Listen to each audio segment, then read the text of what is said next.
Ça fait vraiment mal au cœur.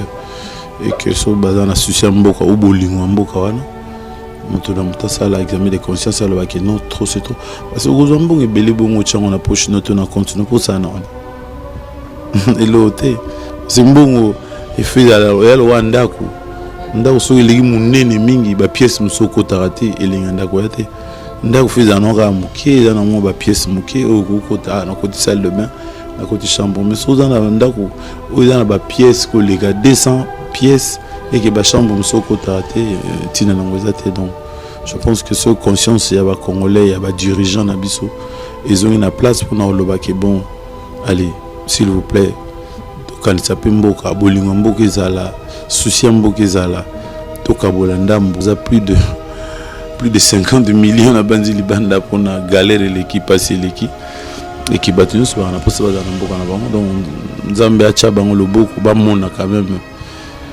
pas si y a Congolais dans l'ensemble qui toujours mon a pas si mingi Moussa les athées maman a boti biso bazo mon a pas si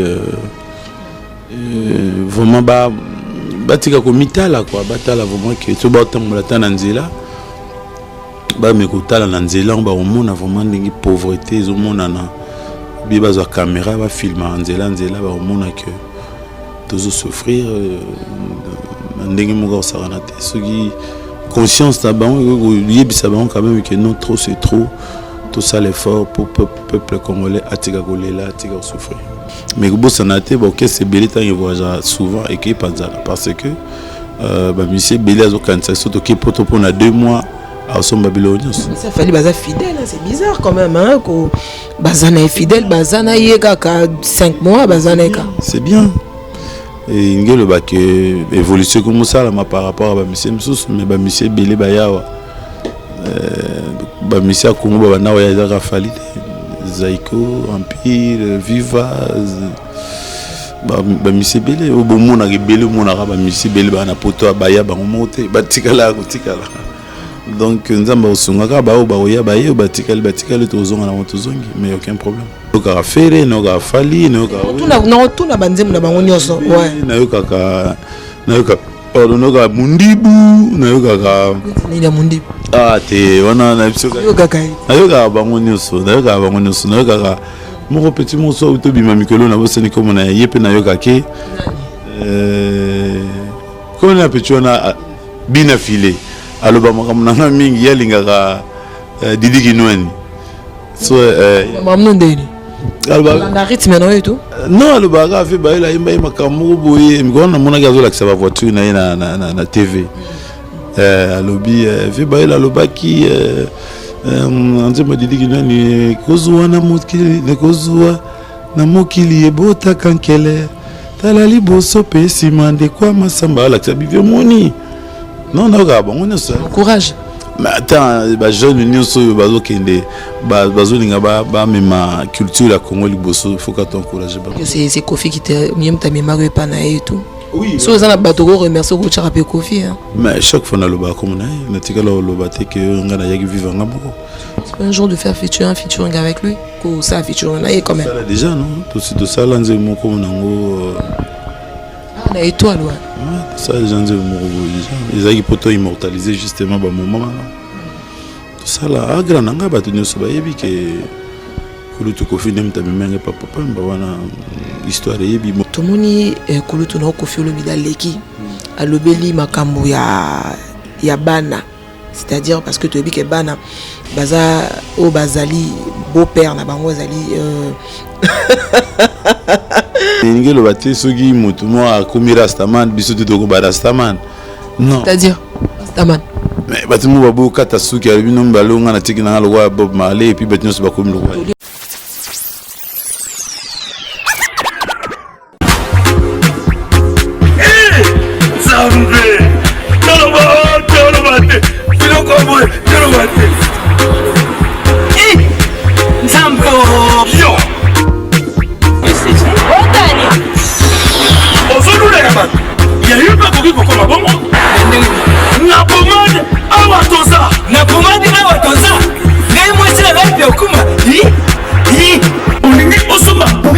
naturel awa doza en ligne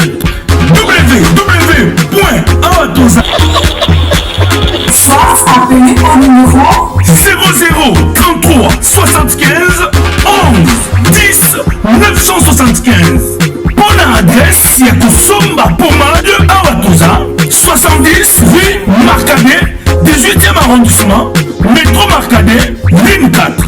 Pommade Awatoza, Salamina Banamboka Congolais, Nabanzete Yamboka Congo, Bokeba Naburat. Pour la province Sabamolais, Mpende Sinapetolo. Sumba Gam ya Pommade Awatoza, Massé Yamona Baparti Oyo Yevimba.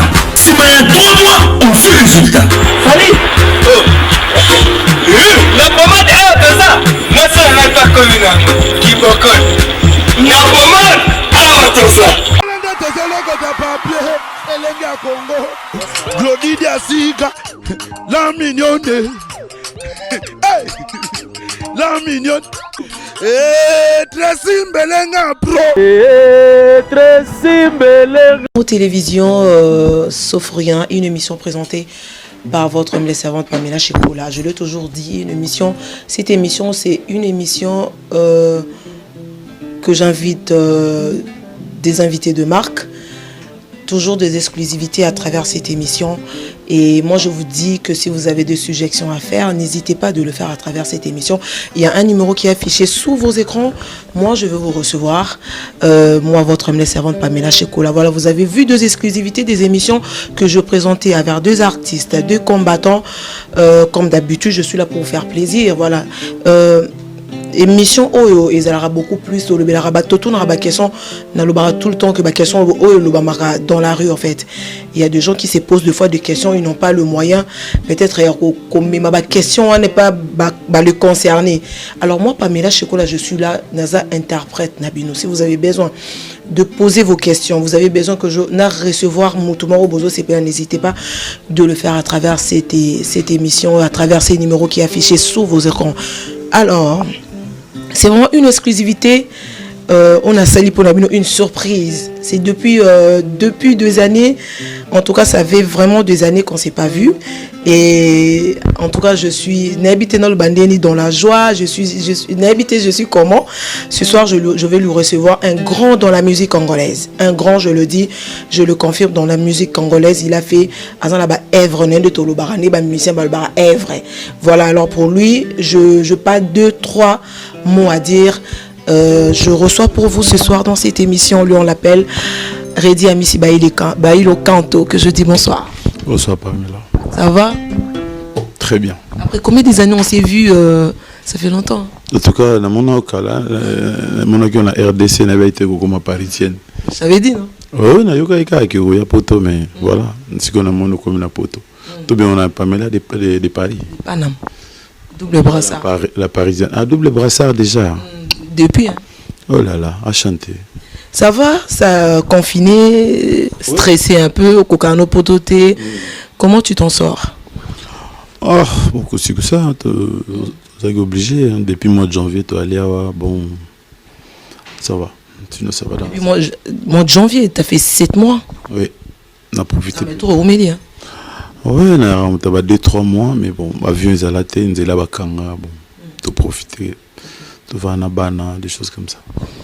De la musique, tu vas fêter 38 ans de carrière et tout.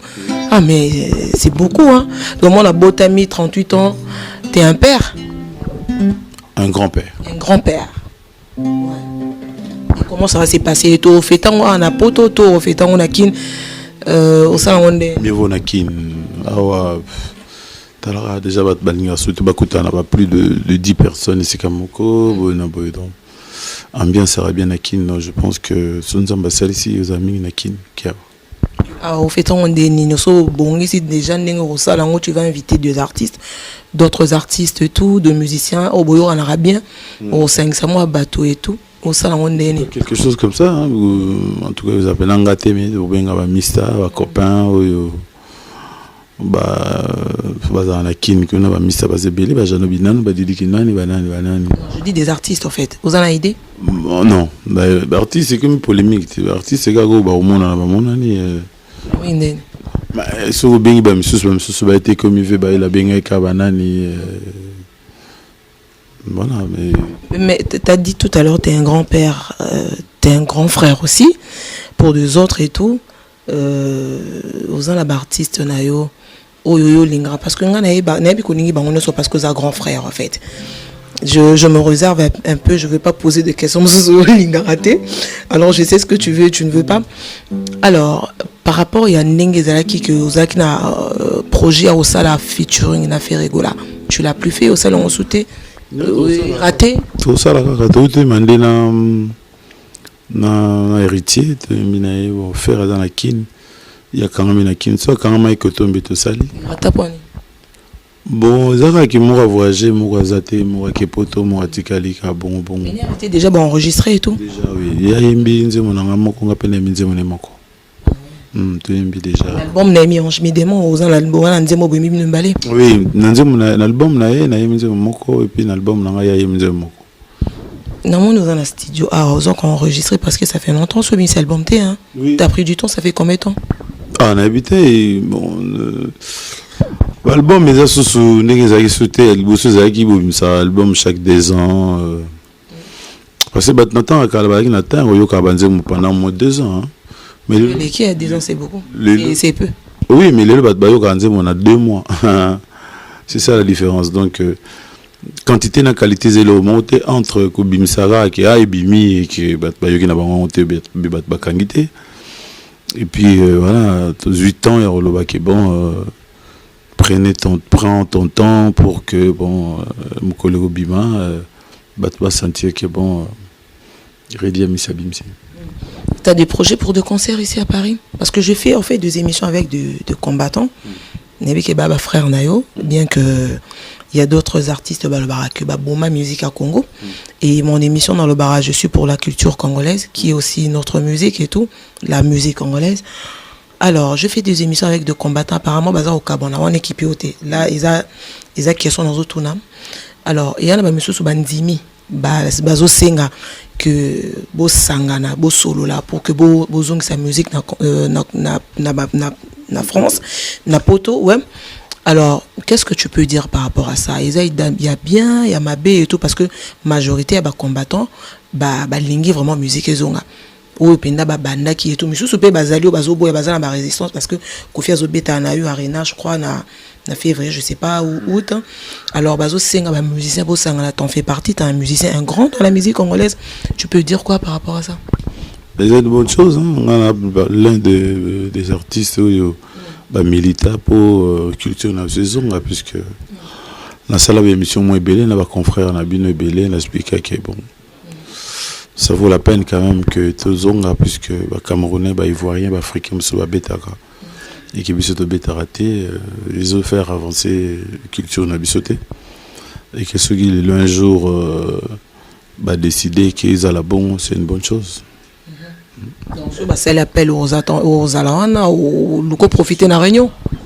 Que les autres résistent. Bon, réunion on a habité, mais je pense que dans l'accord, on a des principes. On a retrouvé intérêt d'attente en fait. En tout cas, je suis au Nazar, je ne vois pas pourquoi on a mais je pense que Baza déjà d'accord, que oui, Nazar d'accord. Aujourd'hui, c'est concert et zong. Tu auras un projet par rapport à ça? Que ça la bêta concert et tout, ils allons qu'à la coulisse, n'a kinengo ça là quelque part, bato balingra musique à Rudy Ami Sibaye, va profiter d'en. Mais il y a aussi des gens en France, à Paris, en Europe par exemple, balingra peu musique non parce que est vrai. Non, je pense que la RDC, bien la communauté, n'a que mon conseil aux hommes, à diabétique conseil, c'est là puisque va dans la chance au yoga donc le projet Zala, Izali, ceux qui ont zongeli ou Zala pas invité que Redi a mis ça au bêta. C'est là puisque vous êtes tellement ébélé, balinga bayoka, bazaki na ba prudence, ba orphelin, ba assistance sociale, il y en a tellement plein que je pense qu'il y a parmi bateau c'est ça bateau belé. Parmi les qui n'a eu au monarque parce que moi je le dis bateau ming bazara so mutu na mutu azana part na yazara so quoi qui nzema redi hein. Moi souvenir mon rézala ah Nathan oyo. Moi je le dis parce qu'on doit valoriser nos musiciens, nos artistes évidemment, on n'est pas là toujours pour en retirer coup de poing et tout. Lélo, Redi Amissi, tant que grand frère, je peux dire, naba musicien, naba leke babimi na simono, nana rose a descendant na yo. Il y a que aba vandi, azoyo kapé. Déjà, ngona ngati. Ba jeune nous baza ba imba bien, ba on nous moto na moto apportaka un plus. Musicien baloa ba boxeur, c'est-à-dire vous avez bien pas boxeur mais bubundara na comment on appelle ça,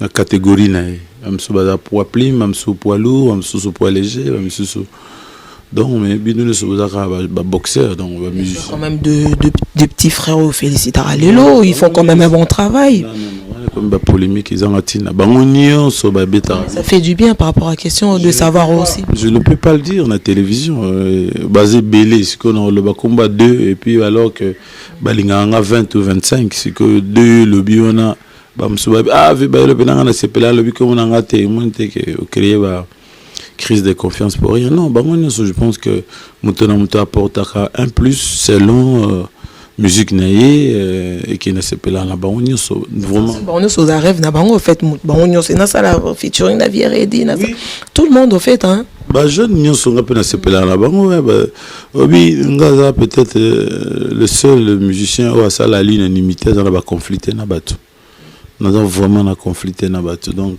un peu colérique.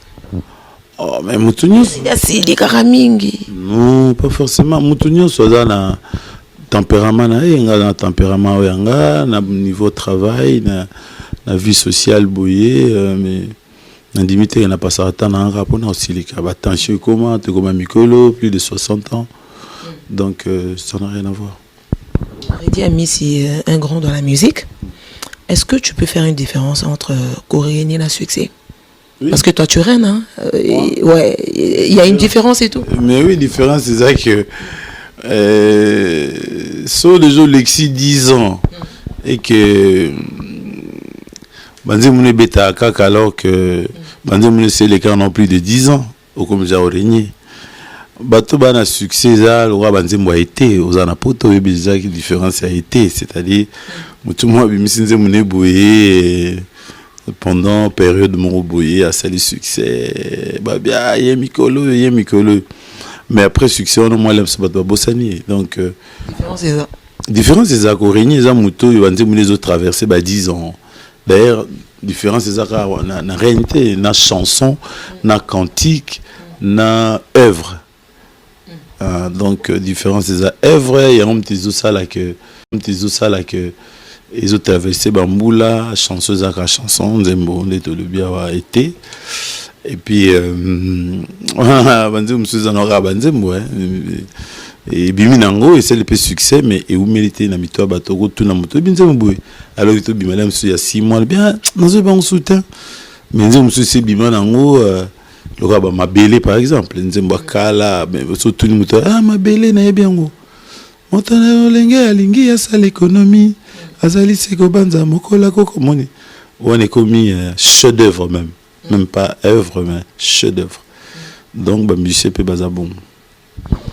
On part du pays Lingamboka nous non mais comment mutunyo so yaza mutu elo walibosi za mboka naye mweza roleka lelo ba corona ba détournement et tant que moi dans Mboka à part non que musicien qui aurait dit Ami si tu peux dire quoi Mboka ezoli kana pas si moi je l'ai toujours dit les pays va mal et tant qu'un grand tu peux dire quoi Mamezaro leka ba 57 millions Babilo Zaro s'est passé au Koloban tu peux dire quoi yo zagino confiné mais tu suivais quand même de loin tu as quand même quelque chose à dire par rapport à ça rien alors le va les athées à part que vérité on a un peuple a souffrir batinyo so bazo mona susizaka que bao bazana responsabilité à l'état bah se rendre compte quand même que pas si Oumeli il est tellement et que dans Mboka wana on dirait batu bazana posa va na Mboka na bango mais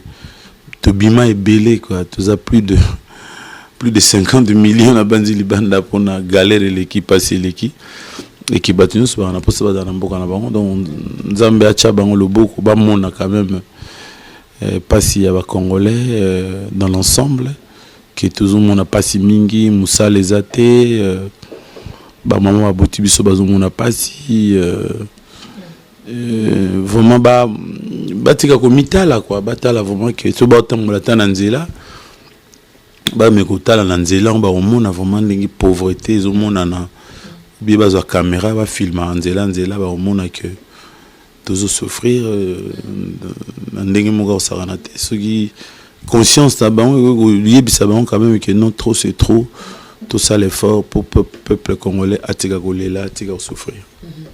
Namona ki kulutu na yo Koffi Olomide il avait quand même donné de après ça qui a viné par rapport à détournement on a et tout. Vital Kamerhe, vous avez déjà parlé une fois, beaucoup de temps solo là déjà et tout. Oh, nanga tanga comme batute batino so bayebi mambeleka na mboka. Je veux dire quoi par rapport à détournement on a mona kulutu na zolo batazo pesa pa vina. Batino so ba reprocher que voilà, ezaki lo moi mabe et salamaki et pesa leçon na ba onyoso bazana même idée que voilà ba yoka peuple mawa que voilà mbongo beleni ngona pona mutumo ça fait vraiment mal au cœur. Et que so bazana souci mboka ou bolingo mboka wana moto na mutasa la examen de conscience alors ba que non trop c'est trop parce que ozombo ebele bongo tchango na poche noto na continue pour ça non et l'autre c'est mbongo et fait la royal wanda ko ndako so eligi munene mingi ba pièce musoko tarate elinga ndako yate ndako fiza no ka muke za na mo ba pièce muke o ko ta na côté salle de bain na côté chambre mais so za na ndako o za na ba pièce ko les gars 200 pièces et que ba chambre musoko tarate tina na ngwezate donc je pense que ce conscience ya ba congolais ya ba dirigeants na biso ils ont une place pour na loba que bon allez s'il vous plaît quand ça peut mboka bolingo mboka ezala souci mboka ezala to kabola ndambu na bandeko ça va vraiment bien. Tu dis quoi aux gens Balbaredia Misasila au loba bangonini que Redia Misasila et tout tu peux dire quoi? Rien, ils ont une interprétation mutuna mutu. Toi-même, yomo mimona aussi là. Aux assos vraiment ndenge zaki Redia Misité ba ilo kanto. Non, ça dépend bozotal langa na nini. So botal na succès, c'est sûr que ngaza muta succès te nazo régner. Aussi les nigolo ba au disparaître. Ça fait 5 ans quand même au Bimisa toujours plus de 5 ans. Hein? Ouais. Pour disparaître, pour faire disparaître muto Redia Misité, moi parce que banze munanga beta chaque jour. Na ba fête, na ba radio. Na ba voiture à bateau mutumo to benga tout à l'heure à lobby azo ta Belgique azo ka banze munanga na nzela donc ça passe so le bisiko ba nouveauté ah oui ba nouveauté so de ça so ba nouveauté parce que on a besoin ba mon appel Redia Misi na un nouveau album hein c'est album asika une nouvelle hein on dit une nouvelle ouais voilà un album oui au Bimisité batuba yo kapeyo ça fait longtemps featuring pour ça la raté et ça tout le monde a ba photo ba pour salina yoté et tous les gens quand même bazan a besoin yo kapeyo lui sur Redi na bandi musoneti baziza on Bimisa qui je crois ils après ba sakina ba okito et tout de faire quelque chose encore de plus et tout non qui déjà message dans un studio tu n'es sûr que tu yembi na watana be donc toi dans un studio que boyoka ba tête tendai boyoka ba camarade boyoka banza mebele boyoka on na guitare ça le seul exactement non na le hauteur né boyoka ka on tcho le boko boba to nga ba yoka yo siko boyo côté moi capella ça la bango pe bien oh capella na bité ba yoka nga déjà utanga ina ya wana mokili na sala kana motema pembe loboko likolo na kolela nzako mbasunganga zakina na kosenga yanga na yo ezala lokola sankulu na pamela lo fundu zaki yatina teu ukoya kokufa liwoyo ya somo bato bako kima na kolela banze meza ba yoka na ba problème c'est-à-dire bien auto le ba ko faire disparaître Redia Misité ça passe même un jour son akufi et d'accord parce que disparaître bon yoka Joanna pour biso parmi bateau yo ba contribuer na ba réussite à batebele mais na ba congolais belé ba réussir na vie à travers banzema Redi encourage ba à travers tes chansons banzema encouragement banzembo ya espoir banzembo ya il y a détermination que voilà ce que saline d'ozui au bazana bomengo basimba pesuta na nzambete na loba tellement mambebele ba ministre mso ba loba mabolingo menga loba mingi makambo vie donc naza gravé na mitema na bon. Une question Elinga Boye, je sais pas si je suis mieux placé de la poser mais je sais quand même na balé qui na yo il y a des chansons balé qui no babimi ça yo kara olbi no nzembo yo ça va texte et tout Oui, bango. Et nani par exemple on dit monino ya bialeki nani. Et ça sans polémique. C'est la polémique déjà. Polémique était. Bon nous sommes on est au Ferré, on est au Fali, on est au tout na banzemu na bango nyonso. Ouais. Pardon, on est Mundibu, on est Ni na Mundibu. Ah te wana na biso ka. Yo kakai. Nayoka bango nyonso, nayoka mon petit morceau to bima mikolo na boseni comme na yepe nayoka ke. Comment on appelle ça bina filé. Aloba makamuna mingi yalinga Didi Kinwani. So Maman ndeni. Aloba na rythme non et tout. Non aloba ga fait ba ila imba makamu boye mikona mona gazo la sa voiture na TV. Alobi fait ba ila aloba ki anzema Didi Kinwani kozwa na mokili ne kozwa na mokili ebota kankele. Talali boso pe simande kwa masamba la sabivie moni. Non non ga bon on est Courage. Mais attends, les jeunes unions sont bazo kende, bazo linga ba même culture la Congo liboso, faut qu'on t'encourage ba. Ouais, un jour pour Rose pays dans Salanaï featuring. Parce que c'est un peu difficile projet ça la remet ça complice arrêter ça la mate. Non bon, projet sona limité ça projet ata yo poza ina kini kaloza le bara na ken poto na ke poto na ke poto et ça là ba 10 ans titre moins de pena poto.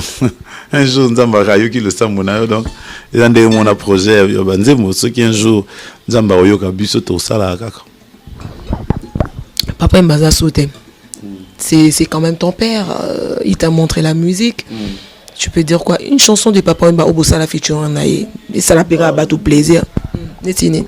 Oh bah Lina obanza kanga tana libaku mama. Pesa tali solo nanga na anina chingila. Ozalaki epa nanga wa lokola nde mopaya. Na mipesa ki mobimba mwanga lokola azoba. Lelo wa okena yo. Non, bon, l'Inkourou, c'est mon mentor, c'est mon papa, mon père. C'est Kofi qui t'a mis ta mémoire et tout. Oui. Si vous avez un bateau, remercie au Tcharape Kofi. Mais chaque fois, on a le bas comme on a, on a tika le bateau que on a yagi vivre en amour. C'est pas un jour de faire featuring avec lui, que ça featuring on a quand même. Ça là déjà, non? Tout ça, là, on a mon comme on a Ah, on a étoile, ouais. Ouais, ça, les gens ont déjà. Ils ont poto immortalisé justement, bah mon maman là. Ça là, à grand nanga batunyo so bayebi ke kulutu Kofi nem tabimenga papa mba wana histoire yebi moyoza no mona mukema mbebelo binote. Alors que c'est peut-être dans un raton royo kangote. Ouais, peut-être. Ben oui, c'est normal. Alors ils ont quand nakin kozongela orchestre ezara ils ont continué ba panzani. Ba répétition très bientôt soka ba loka ba vol les ongeli lemsunde tokutana mbala simatango benga ba episode na nakin. Il a pototé à poni. Non, ils étaient dans les gapotes, ils étaient soutenir basé belé et tout, on a massé nayo. Déjà au moins 30 ans, donc ce travail déjà belé. Si qu'à un moment donné, on m'a cambé quand même tout bêta à concerter, bah playback avec bah problème, d'autres ont obligé de bimana on dame, tout qui n'a libanda, tout mes côtés là, des toko ça là côté. Nos bah mission nos bazar fidèle nayo et tout bien que bah voyage à répéter, bah on a besoin de tour et tout. Voilà ma comme sous maman OK c'est ça raté pour maman bah voyage OK ça rappelle bien oui OK c'est ça travail ce qui nous a dès qu'on a bi projet et la projet so mukolo yali qui photo voyager mais go sanate bah OK c'est belé tant voyage souvent et qui panzana parce que bah monsieur belé azo kanisa surtout qui poto pour 2 mois à son babyloniens ça fallait baza fidèle c'est bizarre quand même hein ko bazana est fidèle bazana yeka 5 mois bazana ka c'est bien. Et il y a le bac évolution comme ça là par rapport à monsieur Msous mais bah monsieur Belé Bayawa bah monsieur Congo bah na ya za fali Zaiko Empire Viva bah monsieur Belé au bon monde avec Belé mon arabe monsieur Belé bah na poto baya bah on monte bah tikala donc nzamba osungaka ba oya ba ye ba tikala tozonga na tozongi mais aucun problème. Il y a un ami de vous Fafa du Molokai qui vous a quitté et tout, tu as quelque chose de dire, un message de paix par rapport à ça? Il faut faire des mots locaux, mais d'abord je rends hommage d'abord na personne Nazalaki modèle pour Nanga, pour Nabiso, surtout côté qui na Viva, c'est un homme qui était fidèle à ma valeur. Ayara toujours avant dans Msala. À ça, les basiques exactés, à l'on vivaté, à l'on peut-être un peu de Kimkolo.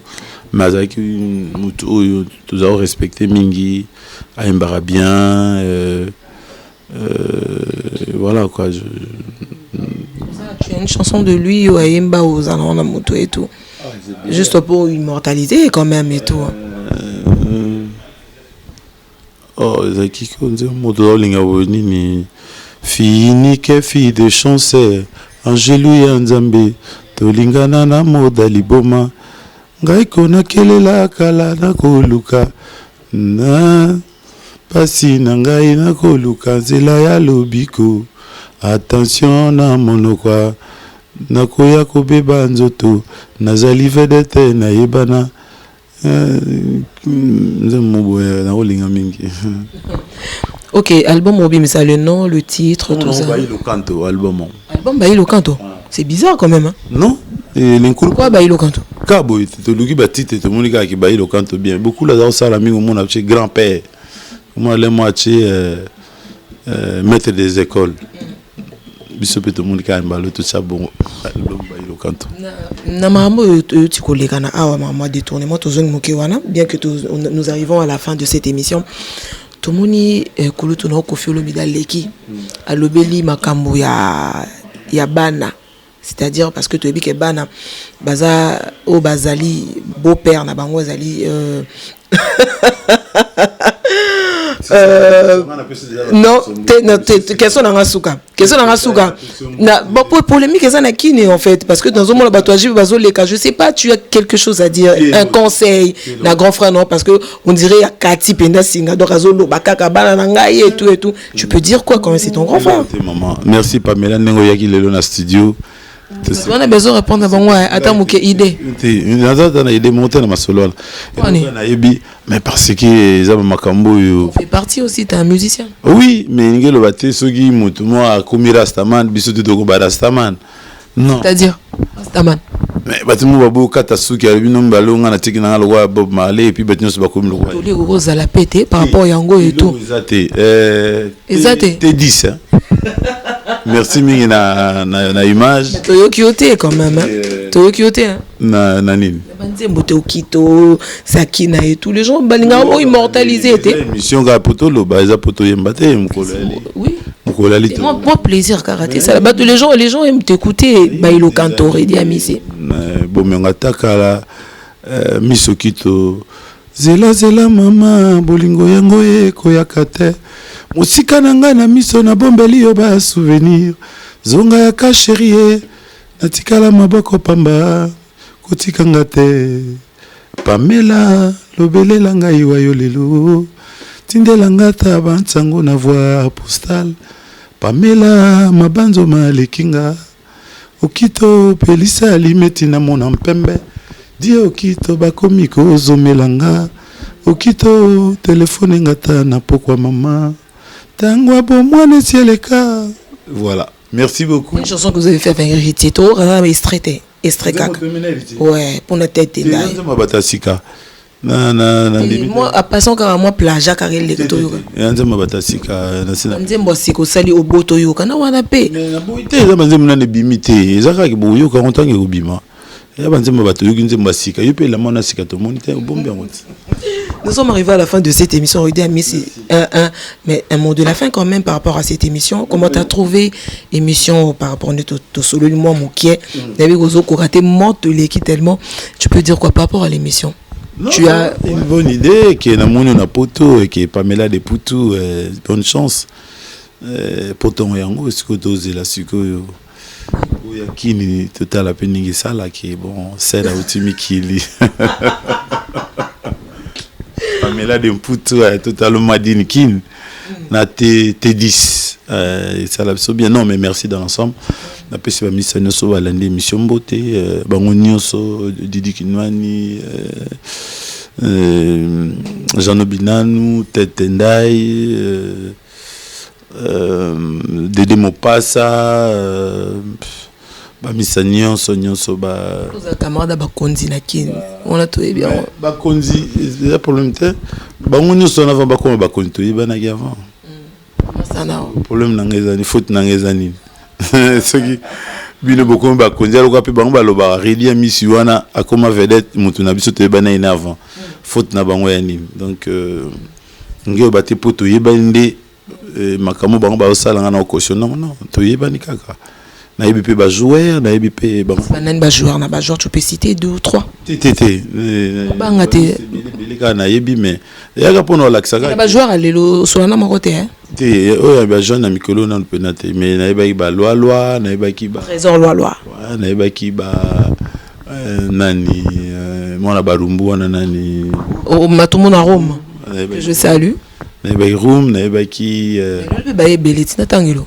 nani mwana biso mwana abete na lubumbashi wana azaotya babiebele trésor poutu nayebaki bango ebele baoyo ya mikolo mpe nayebi ebele moko na belgique alinganga mikombo ekipa donc nalingaka bango nyonso donc eyaka relation ke mutu na mutu na domaine na ye asali mosusu mpe aza ya Chancel Mbemba demi-dieu demi-dieu na pièce Chancel Mbemba de la part de Redi Amisi moi malamu makasi bonne chance mister c'est tout par de dédicace un mot de la fin tellement belé que na okokata et on a lobby au monde on a ba combattant le Bénin à passant moi mbangu kaka ouais déjà ba kanisa que bande gona ba congolais ba kozongela aba no beta ba conseil puisque comment ça ba Camerounais ba beta na Zénith ba Ivoirien ba beta na ni ba biso ba bandang masolon to comme le quoi bata suka mais le quoi ba comprendre c'est déjà une bonne chose. Merci pour la compréhension et puis merci encore. Nous sommes arrivés à la fin de cette émission. On dit toujours de bonnes choses ne durent pas. Redi Amisi Bailo Kanto. Encore toujours, donc on se retrouve prochainement. Moi je dis merci beaucoup Babi Mifi Kabelo. Je vous aime beaucoup mes copines, tout le monde. Et T10, Babi Tressim Belenga Pro, Yaglodi Diassouk. On se retrouve prochainement toujours dans cette émission sans faute. Une émission qui part de tout et de rien. Je vous aime beaucoup. Bisous.